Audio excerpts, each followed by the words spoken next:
Hello and welcome to Mirror Fighting One to Watch with me, Rich Jones. On this show every Tuesday, we find out more about some of the top prospects in the boxing world, try and find out a little bit more about their background, what makes them tick, and just get to know them before we hopefully hear a lot more from them in years to come. So, please check out our back catalogue of previous episodes. We've had some great chats, but today I'm joined by someone who has sparred Anthony Joshua, been in Miami for his camp ahead of the first fight against Andy Ruiz. Now he's sparring both Daniel Dubois and Joe Joyce ahead of their big showdown. Birmingham's Solomon Dacres is hoping to be Britain's next big heavyweight star.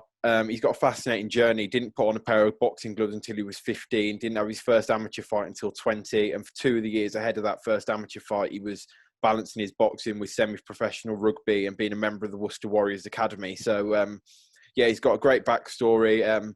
He's become a real student of the game. He's been involved with some, huge camps already, been in the ring with some mega stars in sparring. So it's going to be fascinating to watch his journey.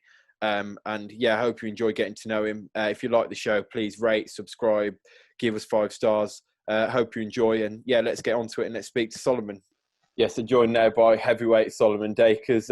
Solomon, just wanted to go from the start of the journey, really. So, boxing. How did it all start for you? How did you first get into the sport? Well, I was always interested from a young age. I used to love Mike Tyson, just watching clips of him and that.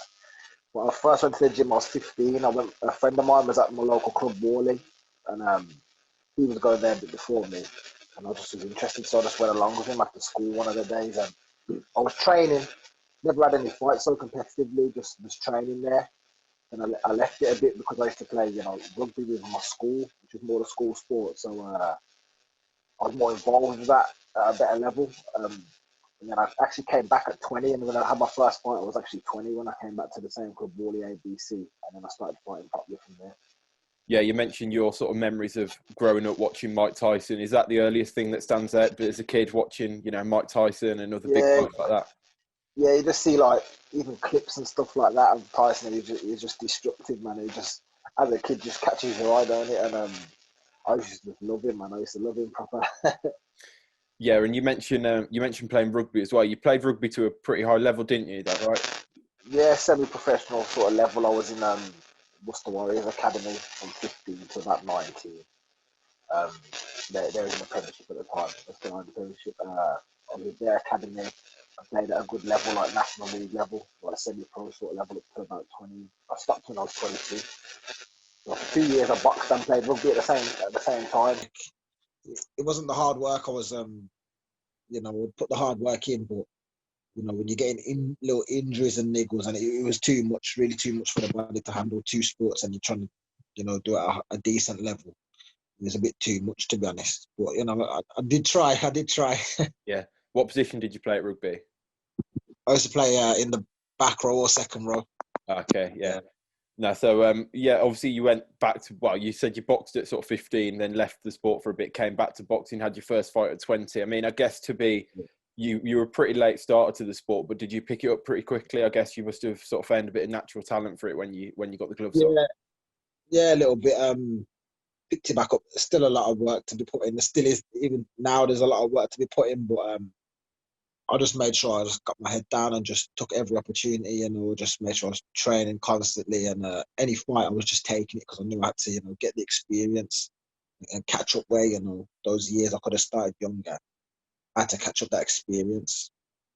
Yeah, and you had pretty instant success, I imagine, as an amateur. I know you had a lot of success as an amateur, but given how late you started, it must have come pretty quickly. Just tell us a bit about those early amateur fights, that early experience you had. My first 2 fights, I won by a TKO, and I thought I was Mike Tyson for a bit, and then I got my first loss in my third fight, like a split decision. When I started thinking, I got to actually start, working on the skill level of boxing, because I used to just come in and just think my backhand was just going to take everyone out, to be honest. So I just made sure I kept studying boxing and taking as many fights. Went into the novice championships, won them. Went into the ABAs. Only got to the semi-finals my first attempt. Lost on a split decision. Then went in next year in the ABAs and won them then. So I just made sure I just kept, grinding away and putting in the work. And wasn't going to take no for an answer, really. Yeah, and you mentioned sort of studying boxing and getting to know the sport. Who were the sort of guys that you like to study and you like to watch? Obviously, you mentioned Mike Tyson, but you know, not everyone can go in there and blow everyone out like that. Who do you study when you're watching old fights and learning about sport? I used to watch a lot of old clips of old fighters like Joe Louis, old boxers like Sugar Ray Robinson, Ezra Charles, Joe Walcott, people like that, Rocky Marciano, all the throwback fighters, Holyfield, Ali, Holyfield, Lennox Lewis, all of them, all the champions. I just used to watch all of them, and Roy Jones Jr. is my favourite. You know, he was special, but I used to watch all the champions, man. I used to in depth really try and like study them. Yeah, you mentioned Roy Jones Jr. being your favourite. What is it about him that you would like to take? Yeah, he's just his style. He was fast. He was quite flashy, and he was effective, man. He was unreal, really, man. He went from middleweight to heavyweight, which was I think the first time in like over 100 years someone had done that, and he was amazing, really.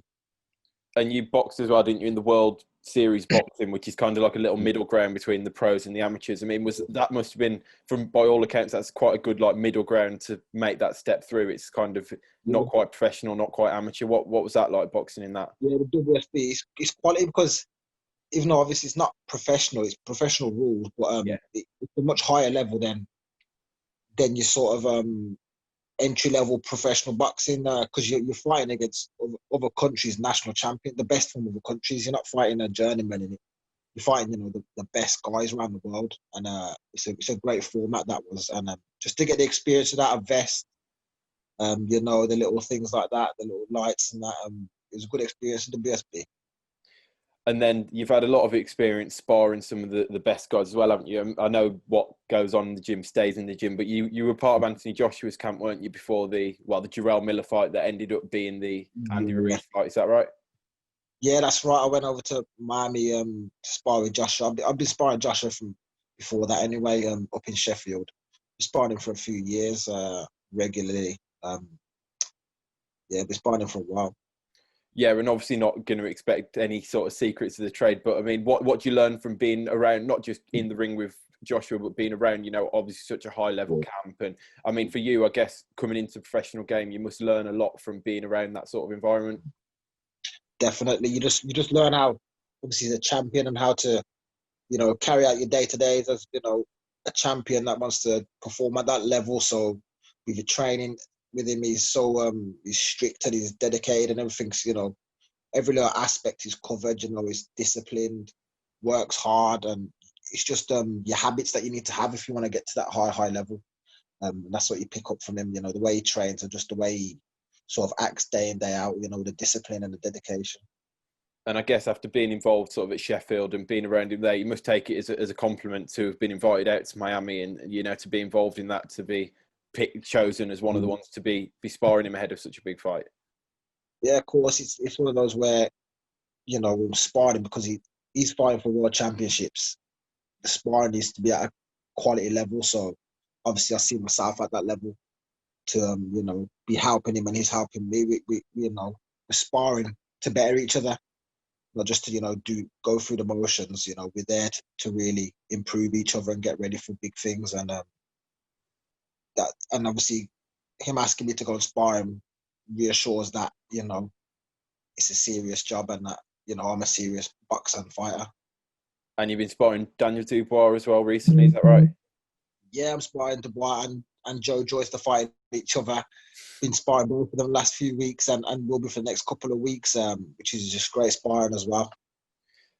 And what are the challenges in terms of sort of, you have great spars and you spar with these great fighters, but then obviously everyone knows it's a different matter when it gets to sort of the ring and an actual fight of your own. I mean, what are the sort of challenges you think you'll face when it comes to sort of putting the things you learn in sparring these great guys into practice when you get into your own sort of fights in the next sort of months, years kind of thing? Do you think there are what sort of challenges do you think that'll pose? Just same with anyone, any boxer will tell you, you might work on something in sparring for so many weeks and you might only get a glimpse of it in your next fight, but I think over time, it starts to really just start to settle in. So it's just keeping on working on things, keep improving gradually. You're not gonna, improve everything all in one fight, but you take little bits and, improve it for the next fight, start working on little bits. So you just progress over time. It's a career we're looking at, not just, a one fight thing. So just keep taking little improvements each time. Yeah, and you mentioned that it's a career. What, do you believe, how far do you think you can go? What's the goal? Obviously, you've been around the best, you've been around world champions. Do you think, you've got what it takes to get there one day? Yeah, world champion, that's the level I'm setting at. If I wasn't setting myself that target, I wouldn't really be doing myself any justice in the game. So world champion, I've seen people that are doing it around me, and that's the level that I want to get to.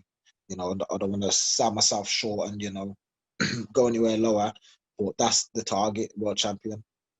Yeah, and you obviously, as we've discussed, you sort of started quite, you're quite a late starter to the sport. Do you kind of have any regret that maybe you didn't get in the ring and give it a good go sooner? And do you feel like you're sort of playing catch up a bit, or is it just a case of, what's happened, and, just got to deal with what we've got? Bit of both, really. I'd like to think, if I'd started earlier, it would have been better, but who knows, from where I started now, I'm doing well. I've got onto the GB squad. I'm now turning over at a good level. I'm at a level now where, I'm in and amongst, skill wise and that, the best guys. I just need to get that experience as I settle into the pros. And so, I believe everything happens for a reason. So, I started when I started, and I'm here now, and I'm improving well, and I'm really pushing myself to a high level. For those that probably might not have seen a lot of you and might not have seen your fight yet, what can we expect when you get in the ring and start having some pro fights? Fast hands, explosive, very explosive fighter. Fast hands, speed, and exciting really as well. Exciting, come forward, exciting, explosive fighter. And it's going to be really good to watch. And you say you turned over as well from the amateur ranks, and you were obviously involved in the GB setup. Just tell me a bit about why you decided to turn professional now, why it was, why that decision was made. Because really my aim was to turn over after the Olympic cycle anyway. So in terms of the time frame, it's exactly the same as when I would, but obviously everything got postponed. And, with qualifiers still having to take place as such, it was a, too many ifs and buts.